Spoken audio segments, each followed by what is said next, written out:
आज ये कह रहे हैं कि सबसे ज्यादा हिंदू है। भारत में हिंदू समाज कितना है? 1 करोड़ एबव है, तो किसकी संख्या तो बढ़ेगी ना। नहीं, मिक्स कैसे कर दे आप? 30 करोड़ को और 1 करोड़ को कैसे मिक्स कर सकते हैं? मिक्स नहीं कर सकते आप। नहीं, कानून लिया गया है, लेकिन अगर ये संख्या की बात की कि हिंदू समाज में ज्यादा है तो ज्यादा होगी, क्योंकि हमारी संख्या ज्यादा है। आप ये भ्रम मत फैलाइए कि हिंदू मुसलमान में भ्रम मत फैलाइए। हम हिंदू मुसलमान संख्या क्यों हमारी संख्या ज्यादा है, हमारी यही प्रॉब्लम है। और सुनिए, जब हमारी लेडीजें बहने पड़ जाएंगी, माता बहने पड़ जाएंगी, तो संख्या ज्यादा होगी। जो पढ़ी लिखी नहीं होगी नीतू जी, वो बात नहीं कर पाएगी, वो कोर्ट नहीं जा पाएगी। लेकिन फिर इनका भगवा और आरएसएस आ गया। आरएसएस ने कहा आरएसएस हमेशा राष्ट्र के लिए काम करता है, ये सोच गलत है। आरएसएस हमेशा ये जो लॉ की बात नहीं कर रहा है, ये हिंदू लॉ को, ये हिंदू मुस्लिम में आग लगा के देश को इस प्रकार से नहीं आग कैसे लगा रहे? बताइए, शादी करने से पहले ढोल बजता है क्या? कि पहले शादी अभी कौन ढोल बजा रहा है? ढोल वैसी साहब ही तो बजा। ये उत्तराखंड में जो पहले कानून लागू कर दिया गया, क्या बीजेपी का सरकार नहीं है? बाकी राज्यों में वो हबील नहीं आते? नहीं, ये ढोल बजाए, ढोल ज्यादा बजाना चाहते हैं, कानून कम लाना चाहते हैं। नीतू मैम, ये कांग्रेस की पार्टी नहीं है कि डायरेक्ट जो है बिना जो है अपना जो है इलेक्शन में नहीं होता तो डायरेक्ट थोप दिया जाएगा। ऐसा नहीं होगा। आप संसद में जिसकी बात कहे ऐसा नहीं होगा। इनके कहने पे ऐसे करके हम जो है डायरेक्ट नहीं थोपा जाएगा। इमरजेंसी थोपा गया, ऐसे नहीं थोपा जाएगा। बाकायदा इसका डिस्कस करेंगे, पक्ष विपक्ष से बात करेंगे, फिर थोपा जाएगा। ऐसे नहीं हम ला देंगे कांग्रेस की तरह की अपनी मर्जी हुई और हम उसको ला देंगे। नहीं, अरे सवाल एक मिनट रुकिए। अरे रुकिए, इतना बेफारिए मत। सवाल ये है कि आप उत्तराखंड में लेकर आए, आप पहले ही ढोल पीट रहे हैं। ढोल क्यों पीटा जा रहा है? देखिए, ढोल पीटना नहीं होता, उसको हमने अभी लागू किया है। पूरे भारत देश में यूसीसी आएगा। जो समाज के हित में काम होगा नीतू जी, वो काम होगा। अब हाँ, गीतू जी सॉरी, अभी ऋतु अभी इन्होंने बोला कि हिंदू समाज में सबसे ज्यादा डाइवोर्स के केस हैं। जब हमारी माताएं बहनें पढ़ी रहेंगी तभी तो डाइवोर्स के लिए कर पाएंगी। अब रोटी बेलने वाली जिसको ABCD नहीं मालूम, वो क्या डिस्कस करेगी?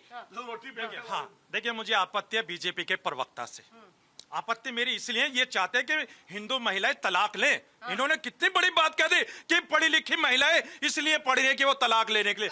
अरे सुन लीजिए, अरे लानत है आपकी ऐसी सोच पर जो आपने इस तरीके का तर्क दिया। मेरे हिंदू बहनों को किस तरीके की बात कही? और दूसरी बात, अभी इन्होंने एक बात कही थी, वो तलाक कहाँ करवा रहे?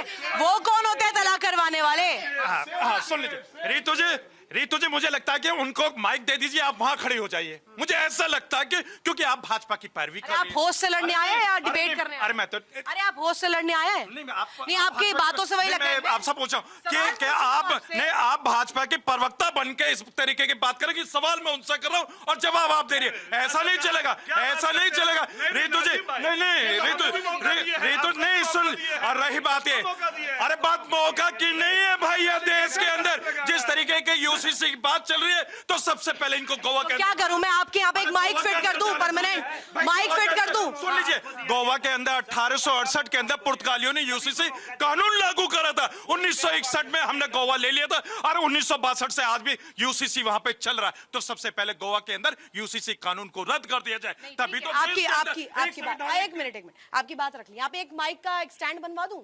आप यहाँ पे कह रहे हैं सिर्फ बीजेपी के प्रवक्ता बन करके मैं बात कर रही हूँ, सभी से पूछा है मैंने सवाल। अब आप जवाब दीजिए। अब आपकी बात यहीं पर खत्म हो गई। अब सवाल ये कि इतना हो हल्ला, इतना रौला मचाया है, वो क्या है? अगर समानता के अधिकार पर, समानता के कानून पर, इस पर अगर बात हो रही है तो इसको लेकर के क्या आप सामने आकर के बातचीत नहीं कर सकते? मसला बातचीत से सुलझ नहीं सकता है क्या? आप लोग संसद में, सदन के भीतर जब इस पर बात होती है वॉकआउट क्यों कर देते हैं? नहीं, सुन लीजिए, नहीं, 2018 के 21वें आयोग की बात पता है आप लोगों को?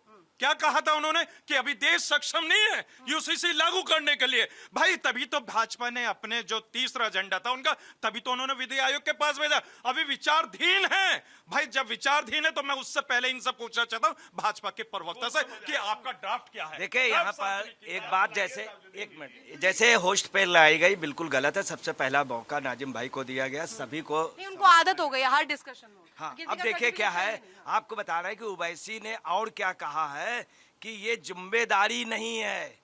मतलब मैरिज जिम्मेदारी नहीं। एक सेकंड सुन लीजिए, एक बार सुन लीजिए, जिम्मेदारी नहीं।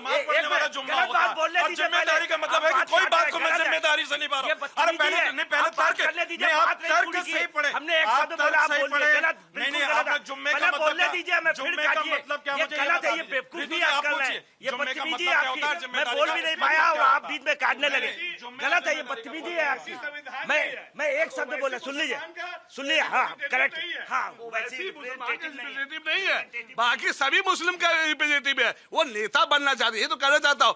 आप जुम्मा और जिम्मे दोनों में फंस गए, वो अच्छा जिम्मेदारी देखिए, बोल रहे देखिए, सुन लीजिए, सुन लीजिए, ओवैसी सुन लीजिए। डॉक्टर जाकिर हुसैन राष्ट्रपति थे इस देश के। राष्ट्रपति पे पास अधिकार होता है मर्सी अपील का। अगर कोई सुप्रीम कोर्ट में मामला चला गया तो उसमें वहां पे मामला मुस्लिम समाज का आया था। तब राष्ट्रपति ने ये कहा था, जाकिर हुसैन साहब ने, कि देखिए आप लोगों का निकाह हुआ, सब बातें हुई, मगर जिम्मेदारी बनती है, इसको आप लोग आए। ये राष्ट्रपति ने कही थी, जाकिर हुसैन ने। और सुनिए, जिन्ना ने खूब 1937 के बाद में जब हुआ तो उन्होंने कहा, जब गोलमेज सम्मेलन हुई तो गांधी जी से कहा, पहले जिन्ना और गांधी सब एक थे, तो उन्होंने कहा कि याद रखिएगा इस मामले से अंग्रेज हमको डिवाइड एंड रूल करेंगे, हम लोग इसका फायदा, ये लोग फायदा ना उठा पाए। ये बात जिन्ना ने पर आरोप तो बीजेपी पे लग रहा है डिवाइड एंड रूल। जब पाकिस्तान का गठन हुआ उसके पहले देश की संविधान सभा का जब हुआ, उस समय भी बात कही गई थी कि देश टूटने की एक वजह ये भी थी। उस समय मंडल से कहा था जिन्ना ने कि हम पाकिस्तान के अंदर समान कानून लाएंगे। मंडल वहां पे बांग्लादेश के वो बने, वहां के मंत्री बने, बाद में वही मंडल छोड़ करके आए, अम्बेडकर जी ने समझाया था। तो आपको बता रहे हैं, ये चीज ऐसा नहीं कि हिंदू कानून है, कुछ ऐसा है कि इस्लाम के या मुस्लिम के कुछ उस पे विचार करना चाहिए जो जरूरी। कुछ शांति से आप बोल रहे हैं, तो क्या नहीं लगता है कि हमको मुस्लिम कानून, क्रिश्चियन कानून और जितने भी हमारे देश में जो कानून है उनको एक मिक्स करके ऐसा कानून बनाए जो सभी के लिए आसान हो, उसको पालन करना सभी के लिए। बट ये नहीं है, ये आप कोशिश नहीं कर रहे हैं। आप हमेशा, आप बताओ, मुसलमान के कानून में आप कमियां निकालते हो, तलाक में, मुसलमान के शादी में निकालते हो, इसमें एससीएफ में, हिंदू अनडिवाइडेड फैमिली में भी तो हमें इनकम टैक्स में रिबेट दिया जाता है, उसकी कमियां हैं जो मुसलमानों को नहीं मिलती है। अभी रितु जी ने बोला मुसलमान के कानूनों में कमियां निकाल। हमारे यहाँ सती प्रथा गलत थी, हमने हटाया नहीं हटाया। हमारे यहाँ बाल विवाह गलत थी, हम हटाया नहीं हटाया। अभी हमारे भाई बोल रहे थे खान साहब कि हमारे मुस्लिम महिलाओं में तलाक होता है, ये है। अरे साहब, मैं ये नहीं, हमारी नहीं मुस्लिम महिला, देखिए हमारे हमारे हमारे हमारे समाज में भी, हमारे समाज में भी ऐसा नहीं कि जितने हमारे हिंदू भाई हैं सब सक्षम है, सब इंटेलेक्चुअल है, सब, उनमें भी कमियां हैं। जब कमियां होती है तभी हमारी बहनें जाके तलाक के लिए अर्जी देती हैं। तीन कमियां ऐसा बता दो, नहीं है। मैं हाथ जोड़ के बीजेपी से बोलता हूं, तीन कानून, कोई तीन ऐसा कानून बताओ जो हिंदू लॉ में कमियां है, पहले वाला छोड़ के अभी करंट में बताइए।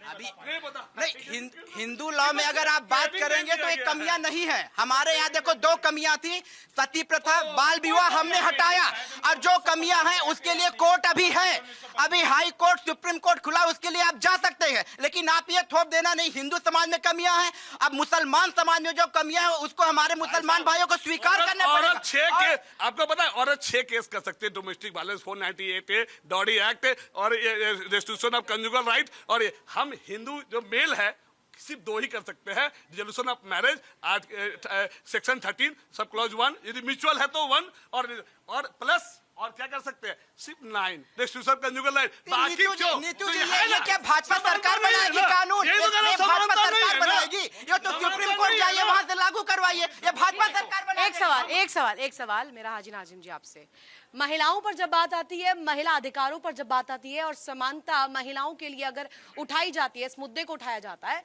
तो क्या आपको लगता है कि इस कानून के जरिए जेंडर में जो डिस्टर्बेंसेस है, जो जस्टिस की बात की जा रही है, वो नहीं किया जाएगा या उसे एड्रेस नहीं किया जाएगा? आप क्या मान रहे हैं कि सिर्फ और सिर्फ ये हिंदू कानून को थोपने का प्रयास है, महिलाओं के लिए कुछ काम नहीं हो रहा है इसमें? हाँ रितु जी, देखिए आपका सवाल बड़ा काबिल तारीफ है, ये सवाल बहुत अच्छा है। इस सवाल के लिए मैं आपको दिल से सलाम करता हूँ। आपने जब महिलाओं के सम्मान की बात करी, समानता की बात करी, तो हम लोग बढ़ चढ़ कर हिस्सा लेते हैं, लेकिन मैनेज तो नहीं कर रहे ना, इससे पहले होस्ट पर सवाल किया और अब हाँ, देखिए, नहीं सुन लीजिए, आप मानिए कि मैनेज नहीं है। नहीं सुन लीजिए, अब भाई आप अगर सवाल को अगर डाइवर्ट करना चाहते हैं तो के साहब आप, हाँ देखिए भी, देखिए मैं आपके अंदर सवाल अच्छा करा तो मैंने आपकी तारीफ करी, और इंडिया डेली के लिए मैंने इसलिए तारीफ करी क्योंकि आपका सवाल काबिल तारीफ है। अब मैं पूछना चाहता हूँ, यूसीसी की तो बात आ रही है देश के अंदर, अब ये बता दीजिए यूसीसी के अंदर कितनी कास्ट को रखना है, कितनी को बाहर करना है, या बिल्कुल उनको अंदर भी एक समानता लानी है, जिस तरीके से आर्टिकल 342 के अंदर जब उत्तराखंड के अंदर लागू करा गया था, ये सुन लीजिए यूसीसी, तो उसमें किसे छोड़ दिया, रिजर्वेशन आदिवासी बहुत सारी अनुसूचित जाति, उनको सब कुछ छोड़ा गया। भाई क्यों छोड़ा गया? क्या उनको समानता नहीं मिलनी चाहिए? मैं कह रहा हूँ किसको? उत्तराखंड के अंदर जो अनुसूचित जातियां छोड़ी गई हैं, उनको रियायत दी गई है। भाई समानता तो सबके लिए बराबर है, तो फिर उनको क्यों? किसको छांट दिया है? छांटा थोड़ी है। आप मुझे बता दीजिए, धर्म ऊपर है, संविधान ऊपर है।